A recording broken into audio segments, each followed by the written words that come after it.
America में बयान देते हुए मुनीर ने परमाणु हमले की धमकी दी।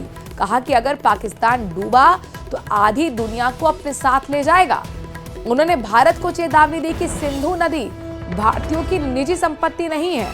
अगर उस पर बांध बनाया गया तो पाकिस्तान 10 मिसाइल हमलों से उसे तबाह कर देगा। मुनीर ने कहा कि हमारे पास मिसाइलों की कमी नहीं है।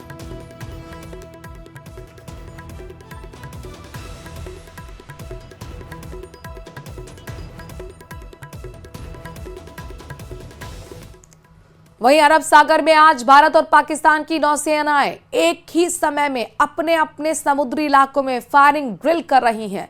दोनों देशों के नेवारिया वार्निंग जारी कर मरीन ट्रैफिक को दूर करने की सलाह दी गई है। भारत की तरफ से ओखा, पोरबंदर और मोरमुगांव के पास 11 से 13 अगस्त तक ड्रिल होगी, जबकि पाकिस्तान ने 11 अगस्त सुबह 4 बजे से 12 अगस्त शाम 4 बजे तक का समय तय किया है। ऑपरेशन सिंदूर के बाद ये पहली बार है जब दोनों देशों की नौसेनाएं इस तरह आमने सामने की तैयारियों में दिख रही हैं।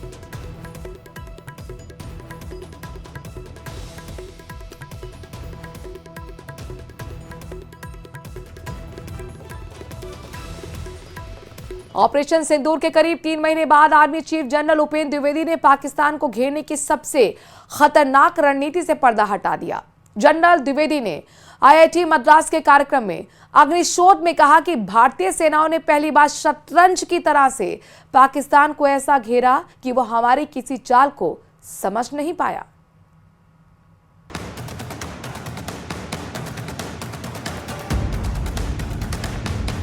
ऑपरेशन सिंदूर में भारतीय सेना के शौर्य के सामने पाकिस्तान ने घुटने टेक दिए थे। हर दिन हर घंटे पाकिस्तान के लिए खौफ से भरे थे, क्योंकि पाकिस्तान के हथियार बेदम थे और भारत का प्रहार विध्वंसक था। भारतीय सेना प्रमुख की ये बातें सुनकर एक बार फिर भारतीयों का सीना फक्र से चौड़ा हो गया। आईआईटी मद्रास के कार्यक्रम में आर्मी चीफ उपेंद्र द्विवेदी ने पाकिस्तान को घेरने की सबसे खतरनाक रणनीति से पर्दा उठाया। उन्होंने बताया कि कैसे भारतीय सेना के पराक्रम के आगे पाकिस्तान बौना दिखा और उसके पावरफुल होने के दावे खोखले साबित हुए। This is the time that our ground forces were actually playing chess. How many were going forward? How many were staying back? How many were moving somewhere else? So this kind of a chess move was there. So in this chessboard of 64, something was visible, something was not visible. Operation Sindoor से पाकिस्तान को जो सबक मिला उसे वो सदियों तक भूल ना पाएगा। जनरल उपेंद्र द्विवेदी ने साफ कहा कि सेना को रक्षा मंत्री ने खुली छूट दी और सेना ने अपने जज्बे का परिचय दिया और कुछ ही दिनों में पाकिस्तान हमारे सामने गिड़गिड़ाता दिखा। This was the first time we hit the heartland, and of course our target was the nursery and the masters. And like I told you, and this has never been done, and even Pakistan was not expecting that the heartland will be hit, and that's what came as a shocker to them. Army chief general Dwivedi ने बताया कि operation सिंदूर के दौरान तीनों सेना प्रमुख और chief of defence staff इस बात पर एक मत थे कि आतंकियों के लॉन्च पैड से आगे बढ़कर सीधे उनके आकाओं को निशाना बनाया जाए, और सेना ने वही किया। हर पीठ पीछे किए वार पर सामने से कभी ना भूलने वाला प्रहार। पाकिस्तान ने सपने में भी नहीं सोचा होगा कि भारत इस तरह से सीधे उसके दिल पर हमला कर देगा, उनके गढ़ को तबाह करेगा, उनके मुस्तकिल पर हार की छाप लगा देगा। इसके बावजूद पाकिस्तान ने अपनी जनता में भारत के खिलाफ जीत का भ्रम फैलाया। If you ask to a Pakistani whether you lost or won, you say, my chief has become field marshal, we must have won only, that's why he has become field marshal.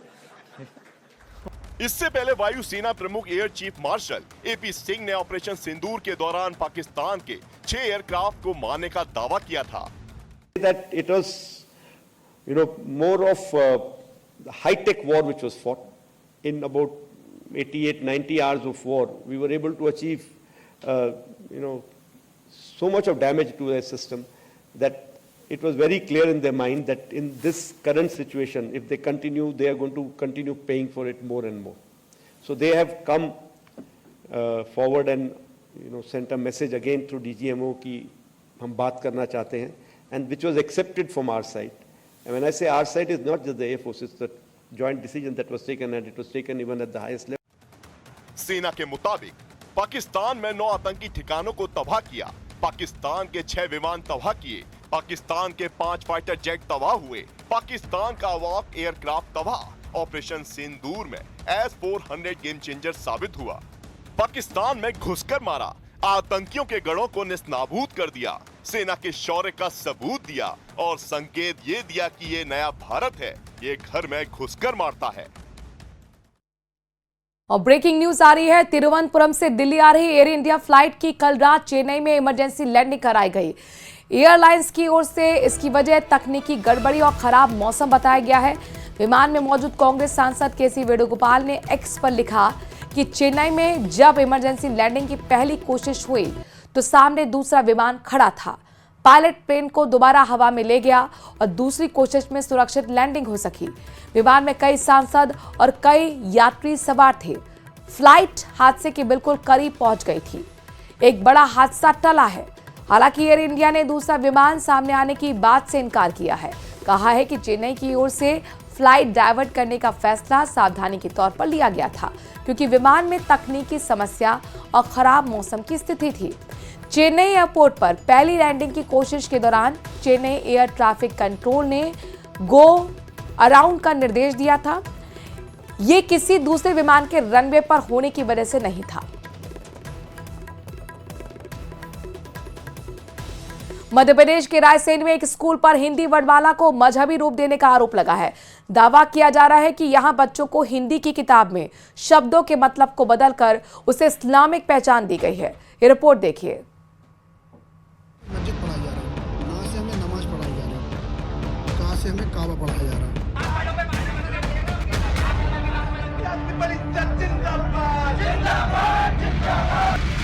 Hindi की किताब के अक्षरों को कोई भी कभी नहीं भूलता। किताब के पन्नों पर गड़े ये शब्द आपकी जिंदगी का हिस्सा बन जाते हैं। हम स्कूल की चौखट पर कलम रखते हैं और अक्षरों का ज्ञान हासिल करते हैं। हमने पढ़ा है छोटे आ से अनार, बड़े आ से आम, का से कबूतर, माँ से मेंढक।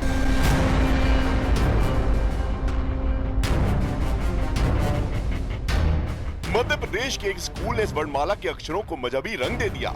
जब स्कूल में टीचर ने पढ़ा दिया का से काबा, माँ से मस्जिद और बच गया विवाद का नया बिगुल।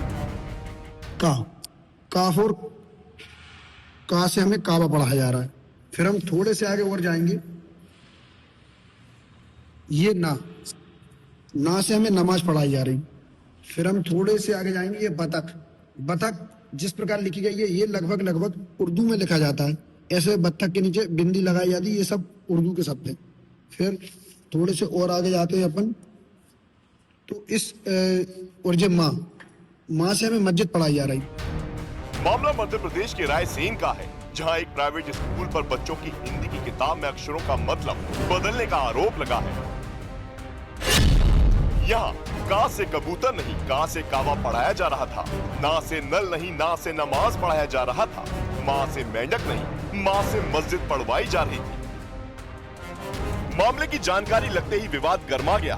अभिभावकों के साथ एबीवीपी के कार्यकर्ताओं ने स्कूल में जमकर हंगामा किया। जी है और रो रही थी तो मैं भाभी बोलने लगी कि रो रही है, इसको थोड़ा देख लो। तो पट्टी पाड़ा बनाने मिलेगा, तो उसमें एक औरत थी हिजाब वाली। तो मेरे मन में आया एक मुस्लिम व्यक्ति का वो है, तो मतलब हिजाब में औरत है। तो फिर मैंने देखा खोल के, तो उसमें ना से नवाज, का से कावा, वहाँ से मस्जिद, तो वो भी जो उर्दू के नीचे बिंदी लग रही थी, पूरी बिंदी पूरी उसमें वही चीज थी। तो फिर मैंने थोड़ा शिवम भैया हैं उनको बताया, भाई बताया, तो फिर ये सब स्कूल के सामने हमने प्रदर्शन किया है कि स्कूल में खुद मैडम ने एक पट्टी पाड़ा दिया है बच्चों को, और ये मतलब दुकान पे नहीं मिला, बुकों की दुकान पे। ये मैडम खुद मतलब स्वयं पट्टी पाड़ा छपवाया। और क्या लिखा है उसमें पट्टी पाड़े में लिखा है अपने माँ से मस्जिद, ना से नमाज, ऐसे शब्द उसमें लिखे गए हैं। ऐसे बच्चों को कहा से कावा, ऐसे शब्द बच्चों को पढ़ाए जा रहे हैं जो बच्चों को नहीं पढ़ाना चाहिए। क्योंकि हमने जो पहले पट्टी पाड़ा पढ़ा था उसमें ऐसे शब्द कभी नहीं लिखे थे, और मैडम से बात करने आए तो मैडम ये कह रही यही शब्द हम पढ़ाए जाएंगे। इसलिए हमने मांग की आज स्कूल की कोई दिक्कत नहीं, स्कूल की हमें मान्यता रद्द करवाने के लिए हमने डीओ साहब से बात की और रद्द करवाए रहेंगे। हिंदी की इस मजहबी वर्णमाला के अर्थ का खुलासा तब हुआ जब एक छात्र के परिजनों ने स्कूल की किताब में बड़े ओ से औरत तो पढ़ा, लेकिन किताब में छपी औरत ने भी एक मजहबी रूप लिया हुआ था। विरोध के बाद स्कूल की प्रिंसिपल इस्मत कुरैशी ने इस गलती को स्वीकार किया और दावा किया कि नई किताब भोपाल से मंगवाई गई है और उन्हें इस बात का जरा भी इल्म नहीं था। जब उनके पेरेंट्स से मेरी बात हो गई कि ये एक किताब गलती ही समझ लीजिए, मैं तो उसको गलती ही कहूंगी। किसकी गलती से हुआ है? वो मेरी ही गलती से हुआ कि मैंने उस मैटर को पढ़ा नहीं, कि माँ से मस्जिद है, कि माँ से मंदिर है, कि कहाँ से कबूतर है, कि कहाँ से काबा है, और एक और क्या है, ना से नमाज है, ना से नल है। ये इस मैटर को मैंने बिल्कुल भी ध्यान नहीं दिया। वो मेरी गलती से दो बच्चों के पास ये किताब चली गई। वो दो ही किताबें थी कि उनका किसी तरह का लॉस ना हो पढ़ने का। बाकी तो हम क्लास के अंदर चार्ट वगैरह से पढ़ाते हैं, ये सब कुछ नहीं है। हिंदू संगठनों ने किताब के जरिए सनातन और हिंदुत्व के खिलाफ गलत शिक्षा देने का आरोप लगाया। एबीवीपी कार्यकर्ताओं ने जिला शिक्षा अधिकारी से स्कूल की मान्यता रद्द करने की मांग की। मुस्लिम धर्म के कुछ प्रतीक चिन्हों को बदल के पट्टी पहाड़ा बना के बच्चों को पढ़ाया जा रहा है, तो उस संबंध में हमने संज्ञान लिया है। आज हम नोटिस जारी कर रहे हैं स्कूल प्रबंधन को, इस तरह से क्यों आपने एक धर्म विशेष के बारे में बच्चों को शिक्षा देने का प्रयत्न किया, और साथ में 3 सदस्यीय एक दल बना के उस स्कूल की जांच कराएंगे। अब ये एक सोच है या साजिश, जानबूझकर रचा षड्यंत्र है या अनजाने में किया अपराध, ये जांच का विषय है।